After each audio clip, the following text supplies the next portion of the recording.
Hello guys, आज हम बात करते हैं पॉलिटी। तो इंडियन पॉलिटी हमारा चैप्टर है, शुरू हो रहा है। तो अभी मैं आपको बता दूं कि ये जो पॉलिटी है, हम इसको 100 आवर्स में कंप्लीट करेंगे, जो कि ये सिविल सर्विसेज एग्ज़ाम के लिए काफ़ी इम्पोर्टेंट है।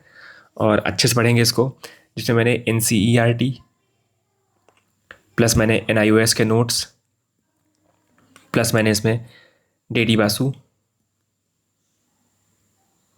लक्ष्मीकांत और भी बहुत सारे कोचिंग मटेरियल के मैंने नोट्स ऐड किए हुए हैं। तो शुरू करते हैं दोस्तों। पहली बात है प्रियम्बल।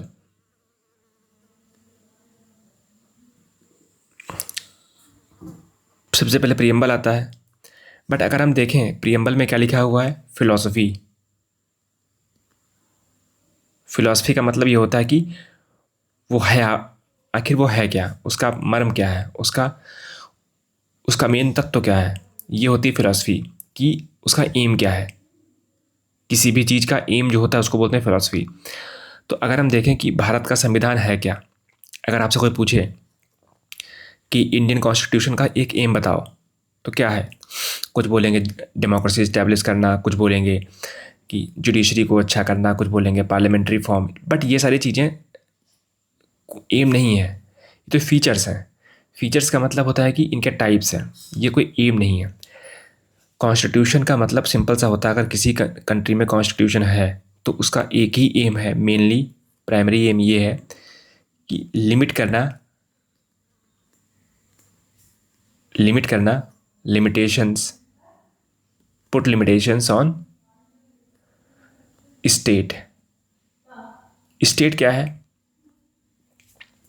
स्टेट एक तंत्र होता है, कंकाल तंत्र जैसे मान लो आप। उसमें जो आत्मा है तो वो तो गवर्नमेंट है, बट जो तंत्र है, ये स्टेट ढांचा ढांचा ये है स्टेट। जैसे कोई इंसान बच्चा बड़ा होता है, कुछ छोटा होता है। जैसे रशिया है, रशिया बहुत बड़ा कंट्री है, तो उसका जो स्टेट है वो बहुत बड़ा है। स्टेट का मतलब होता है कि उसकी पूरी फंक्शनरी, प्रेसिडेंट होगा, वाइस प्रेसिडेंट होगा, प्राइम मिनिस्टर होगा, बहुत जितनी भी सारे ऑफिसर्स हैं, फंक्शनरी है, कि तंत्र कितना बड़ा है उसका, है ना। तो उसे बोलते हैं स्टेट। बट उसको चलाने के लिए जो लोग हैं वहाँ पर, जो मैकेनिज्म है, उसको बोलते हैं हम लोग गवर्नमेंट। और गवर्नमेंट क्या है, एक तरीके से आप मान लो स्टेट क्या है, स्टेट एक बस है। स्टेट एक बस है, और जो चला रहा उसको है ड्राइवर, वो क्या है, वो गवर्नमेंट है। ठीक है, एक दूसरे के बिना दोनों अधूरे हैं। गवर्नमेंट स्टेट के बिना, स्टेट गवर्नमेंट के बिना अधूरी है। ठीक है, तो अब बात करते हैं। बट स्टेट एक पॉलिटिकल कॉन्सेप्ट है, मतलब अगर आप इस उसकी कंट्री के वाइज में देखें, जैसे भारत है।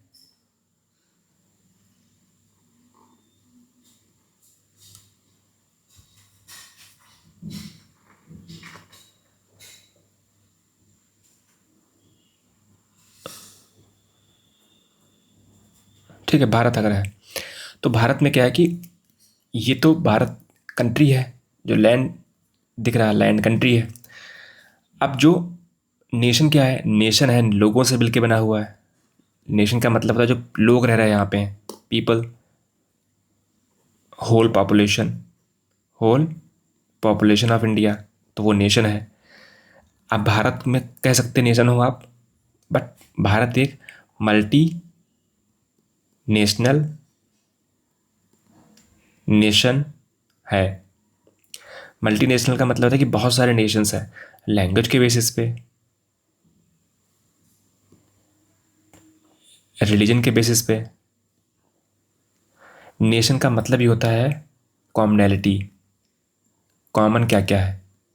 नेशन का मतलब ही है कि कॉमन क्या है, जो सब में चीज़ें। अब कह तो ऐसे तो कॉमन कुछ भी नहीं होता है, बट हम लोगों ने कुछ क्राइटेरिया डिफाइन कर रखे हैं, स्टैंडर्ड, कि अगर किसी ग्रुप का रिलीजन एक है, धर्म एक है, तो वो एक नेशन होगा। किसी की अगर भाषा एक है तो हाँ वो होगा। तो अगर मैं देखूँ भारत,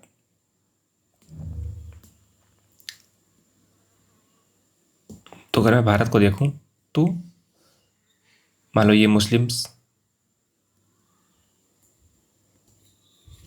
ये हिंदूज, ये क्रिश्चियंस, ठीक है, तो ये 3 नेशन मान लो होगा। अब क्या सारे मुसलमानों की लैंग्वेज एक है? जी नहीं। तो मैं कहूँगा कि ये वाले हिंदू और ये वाले ईसाई और ये वाले मुस्लिम्स, इनकी लैंग्वेज मान लेते हैं हिंदी है। बट ये वाले और ये वाले, इनकी जो लैंग्वेज है वो मान लेते हैं कि तमिल है। तो ये नेशन एक अलग हो गया, जिसमें कि ये वाला और ये वाला मिलाकर के नेशन बनता है लैंग्वेज के आधार पे। ये वाला बनाता है, ये वाला मिलाकर बनाता है, ये क्या बनाता है? हिंदू नेशन, हिंदी नेशन बनाता है, हिंदी नेशन। जैसे जर्मन नेशन है तो जर्मन, वहाँ पे जो जर्मन बोलते लोग हैं, ठीक है, तो वो है। इस तरीके से नेशन का कॉन्सेप्ट है। कंट्री का मतलब जो लैंड है, जम्मू कश्मीर से लेकर के वो, तो ये हो गया नेशन। आपको क्लियर हो गया? कंट्री आपको क्लियर हो गया? ठीक है। अब है स्टेट। स्टेट लीगल टर्म में है, स्टेट को बोलते हैं कि अथॉरिटी जो उस कंट्री में है और लोगों से मिलके और लोगों के लिए है। अगर कंट्री, अगर इंडिया का अगर मैप देखें दोबारा से, अगर हम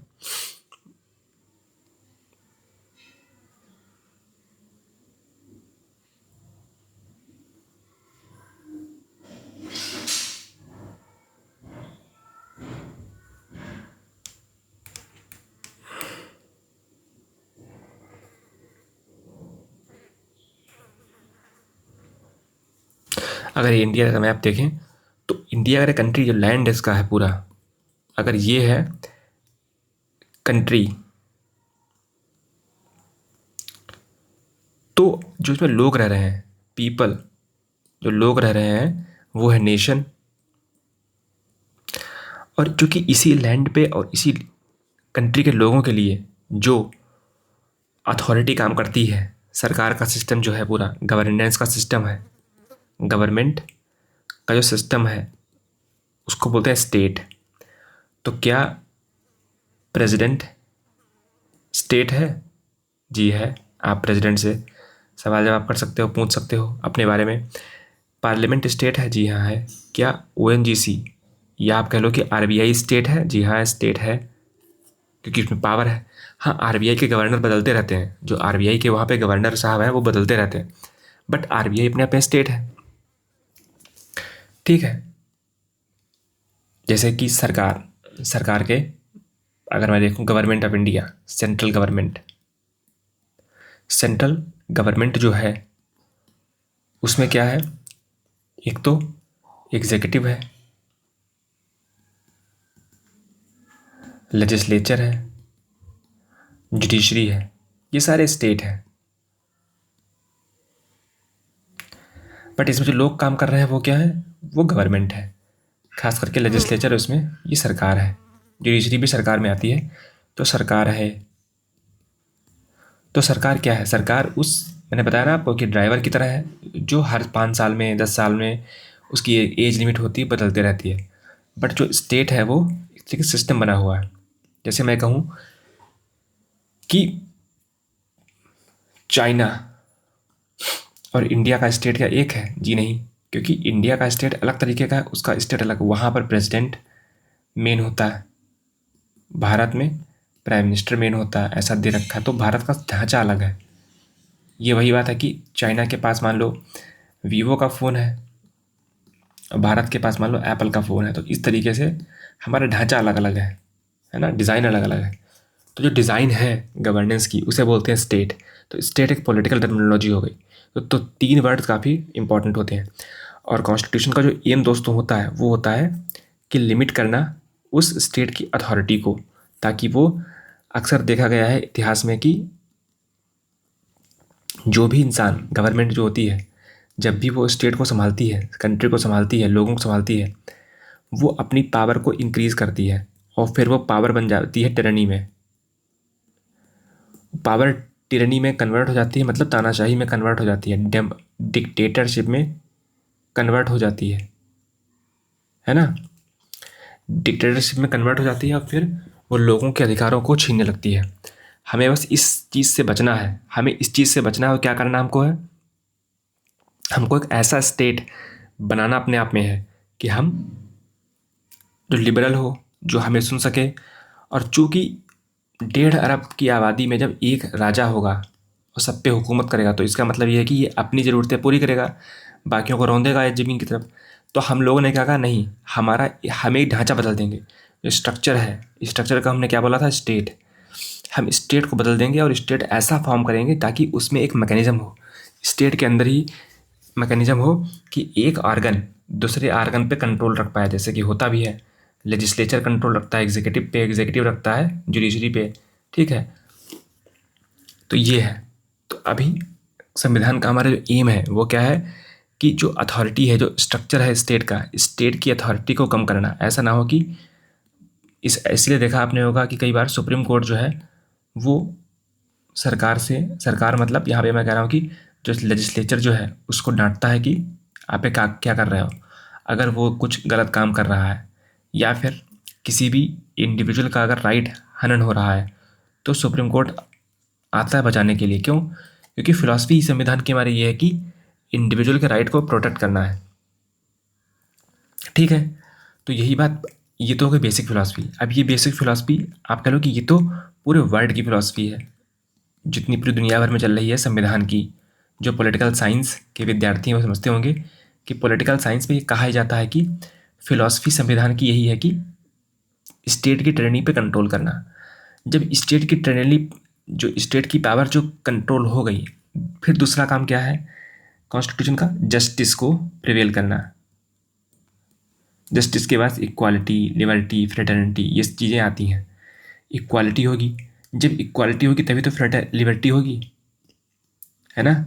भाई जस्टिस एक में हो गया कि मान लो किसी बड़े आदमी ने कत्ल किया किसी का, और एक गरीब आदमी ने किसी ने कत्ल किया, तो ऐसा नहीं होना चाहिए कि गरीब को तो फांसी दे दो, लेकिन चूंकि ये पैसे वाला है तो इसको बचा लो, ऐसा नहीं होगा। मृत्यु की सजा सबके लिए एक होगी। अगर किसी ने किसी का कत्ल किया है तो उस कातिल को हम फांसी देंगे देंगे, ये होता है जस्टिस। तब हम बोल पाएंगे एक हमारा स्टेट अच्छा स्टेट है। इक्वालिटी का मतलब बराबरी। यहाँ देखो बराबरी की गई है तो जस्टिस वाले कॉन्सेप्ट से ही बराबरी आ गई। बिना बराबरी के कैसे करोगे?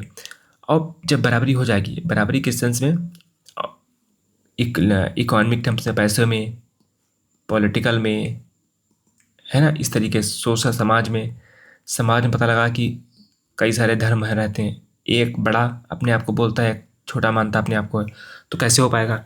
इसके लिए भी हमें अगेन इक्वालिटी सेटअप करनी पड़ेगी।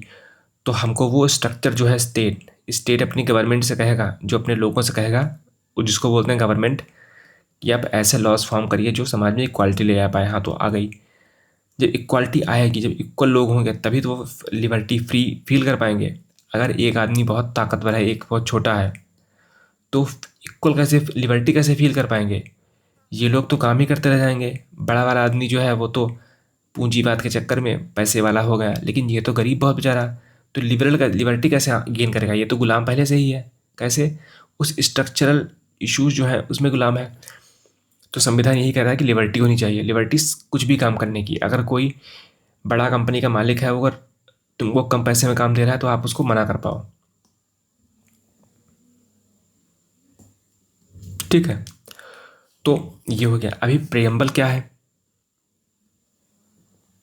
प्रियम्बल में बेसिक फिलॉसफी रखी है कि भारत के लोग ही डिसाइड करेंगे कि कौन उनकी अथॉरिटी होगी। तो दोस्तों आज के लिए इतना ही। ये थोड़ा ओवर बता दिया मैंने आपको। स्मॉल स्मॉल वीडियोज़ आएंगी, कल मैं प्रियम्बल के लिए लेके आऊँगा, फिर आगे चलता रहेगा कारवां ऐसे, ठीक है।